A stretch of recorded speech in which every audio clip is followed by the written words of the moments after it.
নমস্কার সকলকে। যোগা উইথ রূপার পক্ষ থেকে সকলকে অভিনন্দন।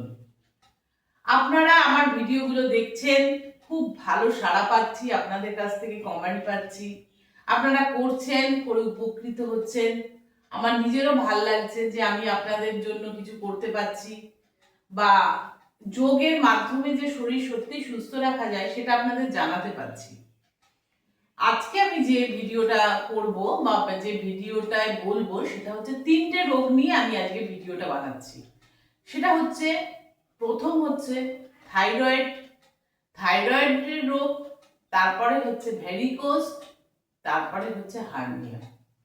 এই 3টে রোগই কিন্তু আমি অনেকের ক্ষেত্রেই দেখতে পেয়েছি এবং অনেকে আমাকে জানিয়েছে যে আপনি এই নিয়ে ভিডিও বানান। থাইরয়েড নিয়ে আমার অনেক ভিডিও আছে। থাইরয়েড এখন ঘরে ঘরে সবারই থাইরয়েডের প্রবলেম। কেউ পরীক্ষা করে দেখেছেন যে থাইরয়েড আছে, থাইরয়েডের পরিমাণ এই, সেইভাবে ওষুধ খান। কেউ পরীক্ষা করেননি, কিন্তু থাইরয়েডের প্রবলেম কিন্তু আমাদের থেকেই যায়। থাইরয়েড, গলার এখানে একটা গ্ল্যান্ড আছে যেটা থাইরক্সিন গ্ল্যান্ড। থাইরয়েড গ্ল্যান্ড থেকে কিন্তু থাইরক্সিন হরমোন নিঃসৃত হয়, যেটা আমাদের সারা শরীরে রক্তের মধ্যে প্রবাহিত হয় এবং আমাদের সারা শরীরকে কন্ট্রোল করে। হজম শক্তি থেকে আমাদের এনার্জি, আমাদের চলাফেরা, আমাদের মন খারাপ হবে কি মন ভালো থাকবে, সবকিছুই কিন্তু থাইরয়েডের জন্য হয়ে থাকে। এই থাইরয়েডকে আমরা শক্তিশালী, থাইরয়েড গ্ল্যান্ডকে শক্তিশালী করতে পারি। তার ফলে থাইরয়েডের পরিমাণ, থাইরক্সিনের যে হরমোনটা বেরোয় সেটার পরিমাণ কমও হবে না। থাইরয়েডের পরিমাণ যাতে ঠিক থাকে, থাইরক্সিন হরমোন যাতে সঠিকভাবে বেরোয়, যাদের শরীরে থাইরক্সিন বেশি পরিমাণে বেরোয় এবং যাদের শরীরে থাইরক্সিন কম পরিমাণে বেরোয় এবং তার জন্য প্রবলেম আসে, যোগাসন পারে সেইটা নিয়ন্ত্রণ করতে।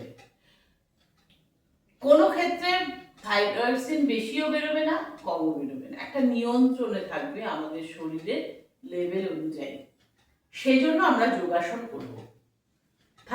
থাইরয়েডের জন্য যোগাসন যেগুলো করি তার মধ্যে প্রাণায়াম একটা ভীষণ খুবই একটা পার্ট। যেমন আমরা উজ্জায়ী প্রাণায়াম করি। উজ্জায়ী প্রাণায়াম করলে কি হয়, এই থাইরয়েড গ্ল্যান্ড উদ্দীপ্ত হয় এবং খুব অ্যাক্টিভ হয়, আমাদের এনার্জি আসে। উজ্জায়ী প্রাণায়ামটা কি করে করি, শ্বাসটাকে হেঁচকি তোলার নয়, প্রথমে তুলি,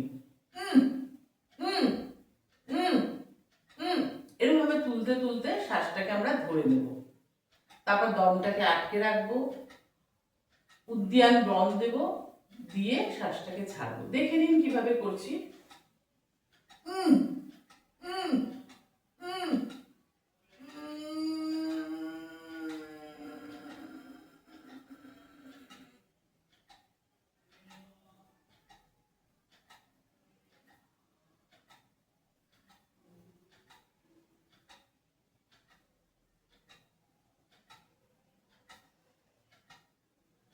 প্রথমে উদ্যান বন দিলাম, তারপর জলান্ধর বন দিয়ে শ্বাসকে আটকে রেখে বাঁদিক দিয়ে, ডান দিয়ে বাঁদিক দিয়ে আমি শ্বাসটাকে ছেড়ে দিলাম। আর একবার করছি, দেখে নিন।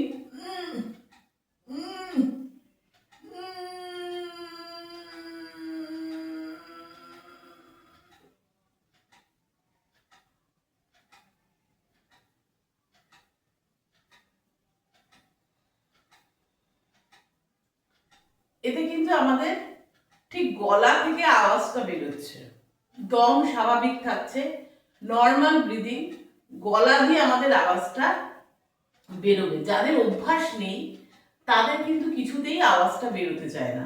আমার অনেক স্টুডেন্ট আছে যারা কিছুতেই শব্দ করতে পারে না, আবার অনেকে দেখা যায় সেই শব্দ করতে গেলেই কাশি আসছে, তার মানে কিন্তু তার সঠিকভাবে গ্ল্যান্ডটাতে চাপ পড়ছে, সেজন্য সে কাশিটা আসছে এবং ওটা গ্ল্যান্ডটা অ্যাক্টিভ হচ্ছে। তার সঙ্গে কতগুলো আমি আসন দেখাচ্ছি, যে আসনগুলো ভীষণ উপকার থাইরয়েডের জন্য। গলার এই পোর্শনে আমরা চাপ দিয়ে আসন করব। দেখে নিন, প্রথমে আমরা দাঁড়ালাম, কোমরে হাত দিচ্ছি, আস্তে আস্তে মাথাকে পেছনে নিয়ে যাচ্ছি,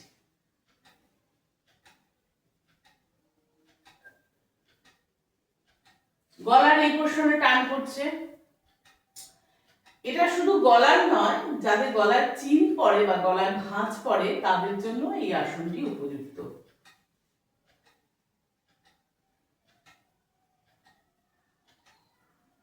মেরুদণ্ড উল্টো দিকে ভাঁজ হচ্ছে। ধীরে ধীরে করবেন, একবারে করতে যাবেন না, ধীরে ধীরে করবেন। তারপরে যে আসনটা করছি দেখে নিন, উষ্ঠাসন। উষ্ঠাসন আপনারা প্রথমে একবারে করতে যাবেন না, দুবারে তিনবারে আস্তে আস্তে করবেন। হাত উঁচু করলাম, পায়ের এখানে ছাড়, এতেও আমার গলায় চাপ পড়ছে।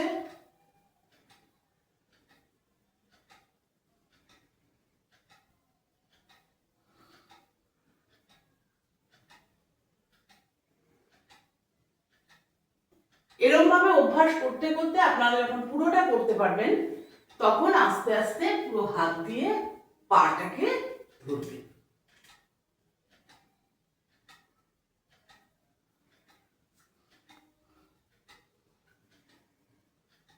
খুব ধীরে ধীরে করবেন, সময় দিয়ে অবশ্যই এই আসনটি করবেন। তারপরে যে আমি আসনটি দেখছি, এটা কিন্তু গলায় প্রচন্ড চাপ পড়ছে, যার জন্য থাইরয়েডের জন্য উপকারী। তারপরে আমি যে আসনটি করছি দেখুন,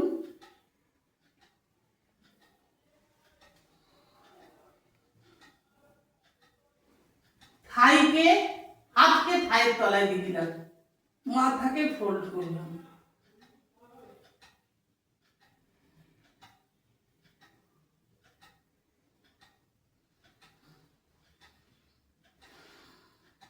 এটাও থাইরয়েডের জন্য খুব উপকারী। পরের আসনটা দেখে নিন, সর্বাঙ্গ আসন।